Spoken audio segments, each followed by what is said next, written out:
ሰላም ጤና ይስጥልን ክብራትና ክብራን የቻናላችን ቤተሰቦች እንደምን ውላችኋል? እንደምን አምሽታችኋል? የሰዓቱን ሰበር ዓለም አቀፍ ወሬዎችን ይዤ ቀርብ ያለውኝ።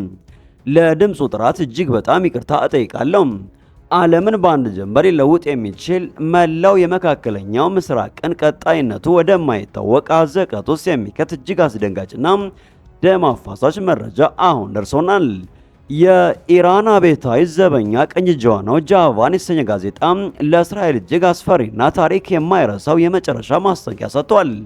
እንደ ጋዜጣው ትንተና ከሆነ ቀጣዩ የእስራኤልና የኢራን ጦርነት እንደቀደመው በ12 ቀናት ውስጥ የሚጠናቀቅ የቪዲዮ ጌም መሰል ፍልሚያ ሳይሆን እስራኤልን አመድ የሚያደርግና ለረጅም ጊዜ የሚቆይ የህልውና ጦርነት ይሆናል ብሏል። በሰኔ 25 የተካሄደውና ዓለምን እግር በእግር የተከታተለችው የ12 ቀኑ ጦርነት እናስታውሳለን። በወቅቱ አሜሪካ ኦፕሬሽን ሚድናይት ሃመር በሚል ሚስጥራዊ ስም በቢቱ ቦምብ ጣይ አውሮፕላኖችና ከባህር ሰርጓጅ መርከቦች በተተኮሱ ዘመናዊ ሚሳኤሎች የኢራንን የኒኩሌር ጣቢያዎች ማውደሟ ይታወሳል ይላል ጋዜጣው። ሆኖም ኢራን አሁን ያ ጊዜ አልፏል እያለች ነው።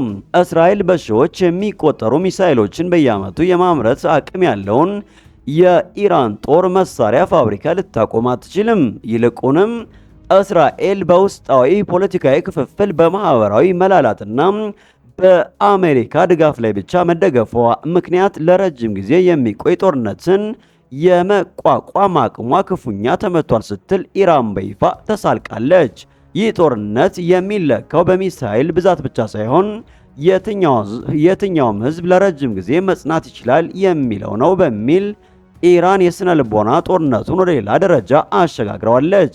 የዚህ ማስጠንቀቂያ አሳሳቢነት ለመረዳት እንደ አውሮፓውያን አቆጣጠር ሰኔ 25 ዓለም በአይኗ ያየችውን እጅግ ዘግናኝ እልቂት መለስ ብለን ማየት ይኖርብናል።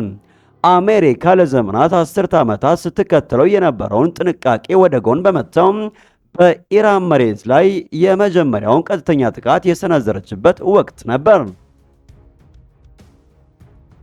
በናታንዝ፣ በፎርዶ እና በኢስፋሃን የሚገኙ የኒኩሌር ጣቢያዎች በቢቱ ቦምብ ስውር ቦምብ ጣይ አውሮፕላኖች ሲጋዩ፣ የኢራን ምላሽ ደግሞ በኳታር በሚገኘው የአሜሪካ የጦር ሰፈር ቤዝ ላይ የሚሳኤል ዝናብ ማዝነብ ችላ ነበር።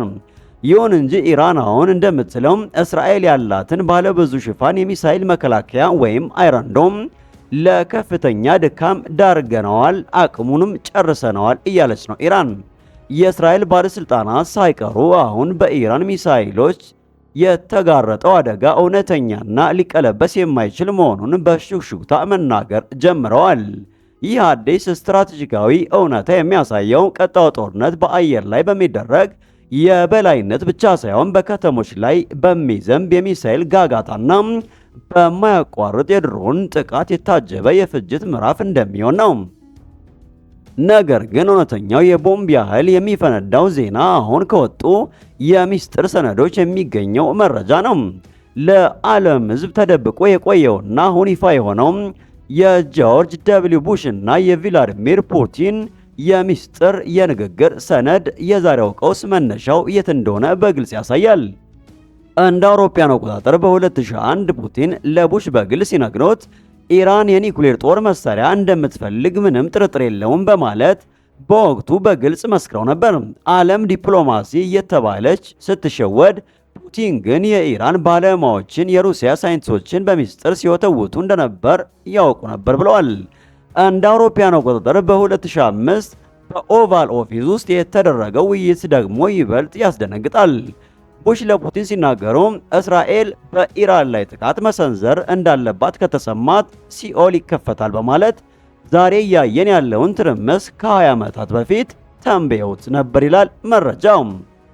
በሰነዶቹ ላይ እንደተመለከተው የፓኪስታን የኒኩሌር አባት የሆነው አብዱል ቃድር ካን የቴክኖሎጂ ዝውውርና በኢራን ሴንት ፍሪጆች ውስጥ የተገኘው የፓኪስታን ዩራኒየም የዓለም መሪዎች ለዘመናት በሚስጥር የያዙት ትልቅ ክህደት ነበር ብለዋል።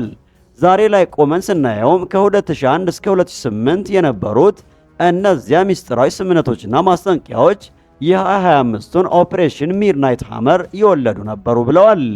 ኢራን አሁን የኒኩሌር ቴክኖሎጂውን ብቻ ሳይሆን እስራኤል ለረጅም ጊዜ አንቆ የሚይዝ የሚሳኤል አቅም ገንብቻለሁ እያለች ነው።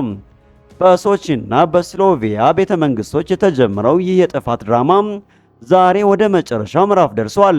ጥያቄው አሁን ዓለም ሌላ የኒኩሌር ፍጅትን ታስተናግዳለች ወይስ እስራኤል ለኢራን የረጅም ጊዜ ጦርነት ማስጠንቀቂያ የምትሰጠው ምላሽ ምን ይሆን?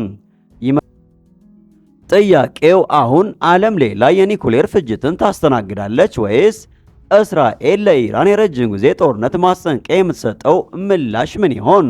ይህ መረጃ እንደሚያሳየው መጋረጃው ተገልጧል። የሚሳኤል ቋቶቹ ተከፍተዋል። ሚስጥራዊ ሰነዶችም እውነቱን አውጥተዋል። እናንተስ ምን ትላላችሁ? ይህ ጦርነት በዓለም ኢኮኖሚና ደህንነት ላይ ምን አይነት ተጽዕኖ ይኖረዋል? አስተያየታችሁን በኮሜንት አስፍሩልን። ለተጨማሪ ሰበርና ሚስጥራዊ መረጃዎች ቻናላችንን ሰብስክራይብ በማድረግ ቤተሰብ ይሁኑ። እውነቱን ከመጋረጃው በስተጀርባ እናወጣለን። ሰናይ ጊዜ